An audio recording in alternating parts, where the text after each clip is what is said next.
Man, where did springtime go? It's cold and wet. Well, I hope all this rainy weather doesn't ruin my strawberries, but look at the amount of strawberries that is on there. Some of them starting to turn. Look at there. I hope this rain doesn't ruin them. This one's almost ready to pick. Woo! Surprising. I might have to pull my patch underneath of a shed so the rain won't mess them up. I didn't imagine them things would ripen up that quick for this kind of weather. But I'll pull them underneath of a cover and put a heat lamp on them. Woo! I won't let it stay out in the rain too much longer. But there's a bunch of them on there, by golly. Some of them just tiny ones yet. They'll grow. Looks like the season's going to last a while. Anyway, we did need the rain. I'm glad it finally did rain. The garden was needing it. I know people keep saying I got a big garden. Well, I mean, this is one of my gardens. It's not quite an acre, and we got another one that's only about a third this size. But we like to eat. I want to eat something that's healthy. I ain't gonna eat a bunch of stuff that you get at the grocery store. So, want to fill your gullet, you got to grow it. Come on, rustler. I gotta let Russell out a little while. There he comes. Good boy. Yeah. I gotta work on my tractor. We ain't got no room to put it in the shop. I don't have a shed to pull it under, so I've been kind of working on it out in the rain. It's a lot more fun working on it in the sunshine and warm temperatures, but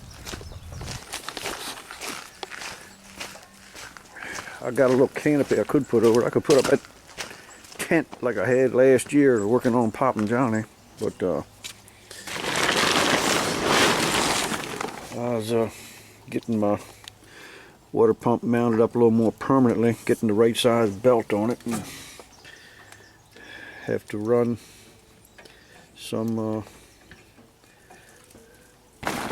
fittings and lines. I gotta make a little tube to run from that to there. David was running a little bit. He ran his water injection pump, a little different kind back here, and this would mount up to it. I just gotta, I don't know, it's about a foot I gotta make up. So I was gonna show you my storehouse of fittings and stuff in the shop. Here we go. The pulling laboratory.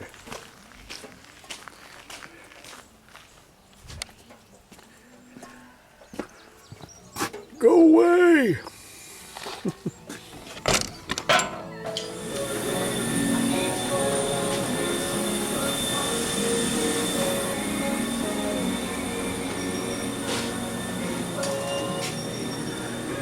Got no room anywhere in this shop for my project.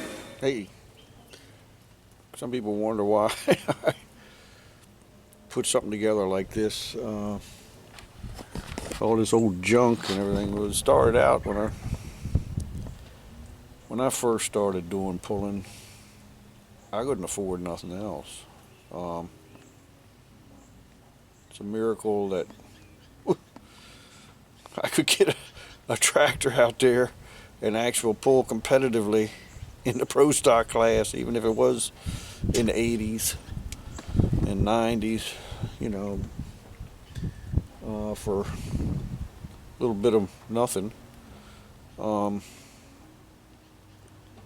didn't have, and I still don't have a lot of money to spend on stuff.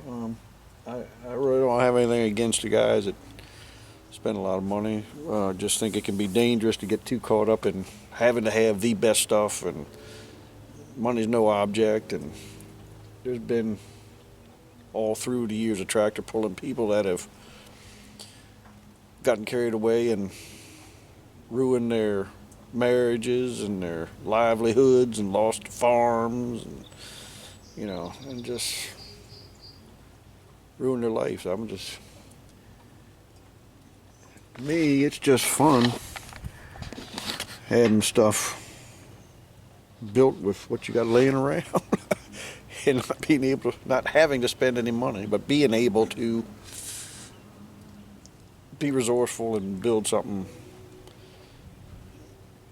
out of stuff you got laying around, and being able to modify the stock components and get the results you want out of them. It's just very, very satisfying, and I hope this will actually run. I don't know. It's possible it might not. We'll see soon. There's old Deere Power. One of the reasons, I guess, I thought I could get into pulling and do what I could do with not the best parts was years ago when I was 12 years old. I got to see Donnie Leonard Thomas pull their Deere Power tractors down at La Plata, Maryland, at the pull down there, Charles County Fairgrounds, and was able to see him pulling and was able to understand that you didn't have to spend a heap of money on the best equipment. You could be using your own ingenuity and make something run good and be competitive. And so I kind of use them as my role models, because it was something I was able to do.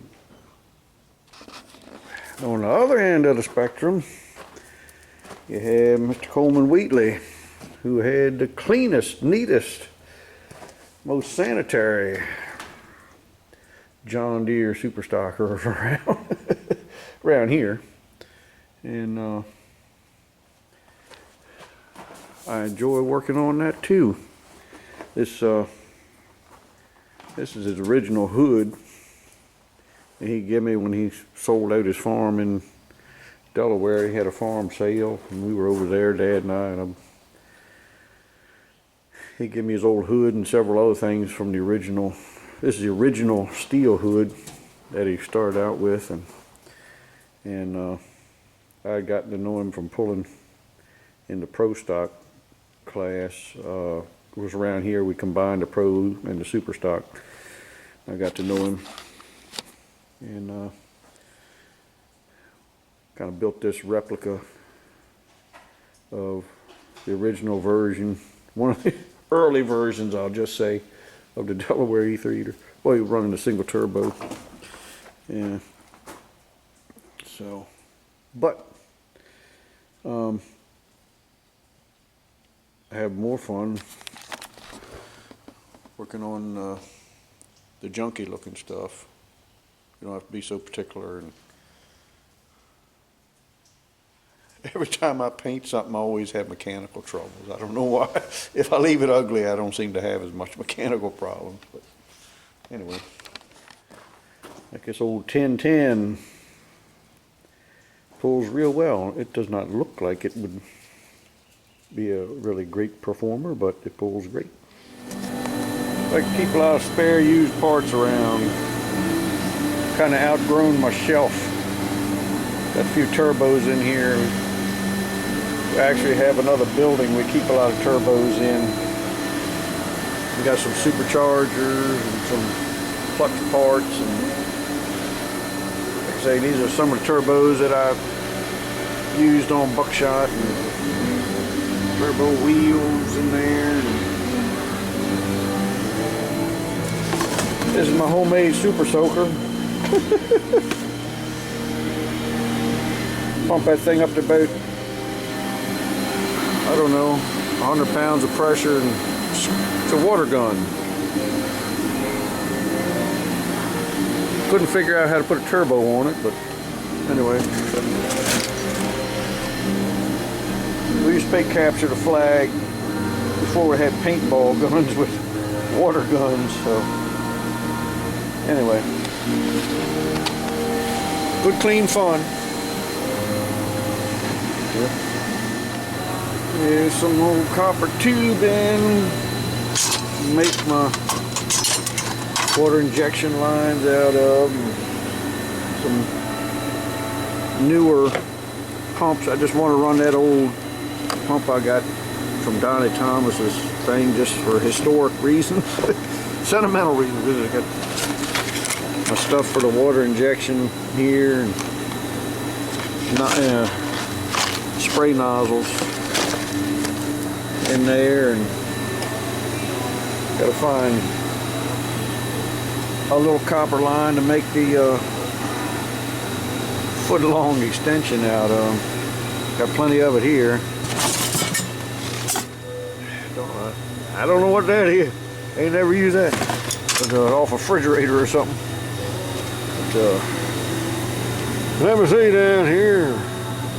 So also I got these for making steering joints and all that stuff. Main thing is, you never throw nothing away. If you might need it. Oh, you don't even know what you can make with whatever you got. Oh boy. There you go. Yep. Don't want to use too long a piece. Oh, I guess I could use this. Shucks. Let's see. So this year's 30 or 40 years of old lines and fittings. Glass fittings from, I ain't never bought any. People give them to me, I pick them up here. I don't know, from here and there, yard sales. What do you call them things? Estate sales, and businesses going out of business. This is where I find fittings that I use and everything. So you gotta have deep depth of old used parts. Some of them ain't been used, but a good store of stuff that you ain't got to buy everything like these fittings here. Just keep digging till you find the fitting that'll work. Yep. Neat old pumps here too. And I did not buy these Aeroquip lines. Might give me them. It's the only way I end up with them. Hey, just as an afterthought, that seat on my little tractor was bad, but this one here has absolutely no upholstery left on it. It's on a customer's tractor. It's a case. But at least the pan was still solid. Mine was rusted out. So I'm not the only one that gets the most out of his seats. Okay, some of you want me to talk some about the water injection. And here's some of the fittings that found back yonder, and this piece here I got a mark the right length for being the splice. I'll call it a splice. It's about the length I need and something like that. I cut that off there and put the ferrule on it, and we'll have it. But yeah, the water injection high pressure sprayer pump puts out 1,200–1,500 pounds of pressure, and it will put out more than that, but we got this pressure regulator here, regulates pressure, and then it's pressure that bleeds off will go back to the tank. This high pressure line, it's amazing what this copper line will hold. It'll hold that pressure fine. Goes up to a ball valve on a handle up underneath of the dash. I pull the handle when I'm getting ready to come off the line, blows water into the crossover pipe after the turbo. When the turbo compresses the air heats up 300 and 400 maybe degrees, and maybe more. And spraying the water in keeps it cool. Makes the air denser. When it turns to steam, it makes more pressure. And also it helps keep your exhaust temperature down. That's one of the main reasons.